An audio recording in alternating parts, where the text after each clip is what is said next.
देखिए, सुबह जो प्रोटेस्ट हुआ यहाँ पर मेंढर हमारे स्टैंड पे, ये यहाँ पर कुछ गाड़ियाँ जो हैं यहाँ पर को एसओ मेंढर ने सीज की हैं और उसके एवज में यहाँ पर प्रोटेस्ट हुआ। मुझे बाद में पता चला, मैं पहुँचा यहाँ पर। तो मैं आपके माध्यम से ये रिक्वेस्ट करूँगा कि अगर यहाँ पर कोई गाड़ियाँ सीज करता है तो अगर विदाउट डॉक्यूमेंट गाड़ियाँ हैं तो उसको कोई सीज करे, तो हमारा उससे में कोई लेना देना नहीं है। क्यों कि विदाउट डॉक्यूमेंट गाड़ियां अगर कोई सीज करता है तो वो बिल्कुल अपनी नौकरी उसने भी बचानी है। अगर उसने कोई गलत सीज की हैं या डॉक्यूमेंट वाली गाड़ियां जो सीज की हैं तो हम उसको पूछ सकते हैं और बिना झिझक पूछ सकते हैं। तो मैं आपके माध्यम से ये कहूं कि यहाँ पर मेंढर में खासकर इतनी वायलेशन है कि यहाँ पर आप देखें कि दुकानदारों ने यहाँ पर माल जो है चौधरी गनी की यादगार से लेकर नीचे तक बाइक और जो दुकानदारों ने अपना माल जो है वो बाहर लगाया हुआ है रोड पर, कम से कम 2-3 मीटर बाहर लगाया हुआ है। एडमिनिस्ट्रेशन जो है खासकर मेंढर में जो है वो देख के आंखें बंद कर लेती है। क्यों कि वो चाहती है हम किसी को बिना मतलब तंग ना करें, लेकिन जब हमारी गाड़ियों की बारी आती है, हमारी गाड़ियों को पूछा जाता है तो बिना झिझक का डॉक्यूमेंट पूछे जाते हैं।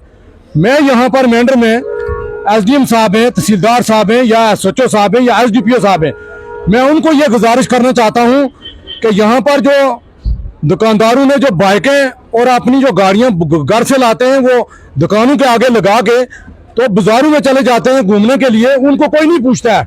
जिस वक्त हमारी 1 मिनट अगर सुमो बाहर लगती है तो सुमो को इमीडिएट जो है वहां पर उसके खिलाफ कार्रवाई की जाती है, चाहे वो ट्रैफिक की तरफ से हो चाहे वो पुलिस की तरफ से हो।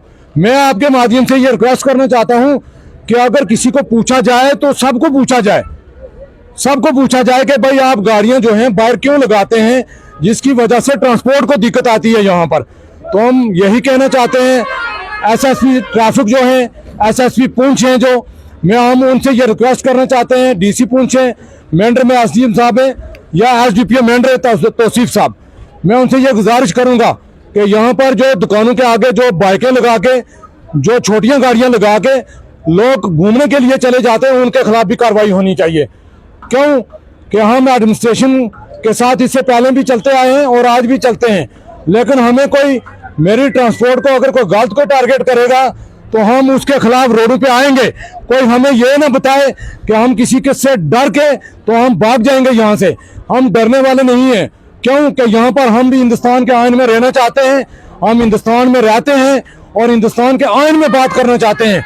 लेकिन यहाँ पर कोई एडमिनिस्ट्रेशन वाला, कोई यहाँ पर ऑफिसर कोई गुंडागर्दी किसी को दिखाएगा तो हम उसकी गुंडागर्दी हरगिज़ नहीं बर्दाश्त करेंगे।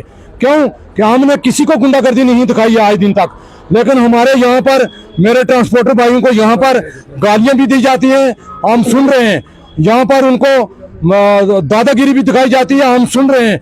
लेकिन जिस दिन हमारी ट्रांसपोर्ट गुंडागर्दी पे उतरी तो हम रोड पे आएंगे तो फिर संभालना मुश्किल हो जाएगा। क्यों तो ये बेरोजगार भाई हैं, ये गाड़ियाँ चलाते हैं, बाअमन तरीके से चलाते हैं और इज्जत से चलाते हैं।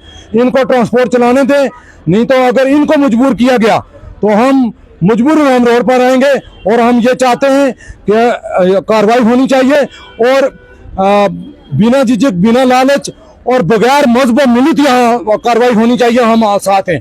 अगर गलत कार्रवाई करेगा कोई किसी के ऊपर या गलत किसी को आंखें दिखाएगा या गलत दादागिरी दिखाएगा तो इंशाल्लाह हम वो दादागिरी मानने वाले नहीं हैं और ना हम डरने वाले हैं। ना हमने कभी कोई चिट्टे का काम किया है, ना हमने कभी चोरी का काम किया है, ना हमने कभी चुगली का काम किया है, ना हमने किसी से हफ्ता लिया है।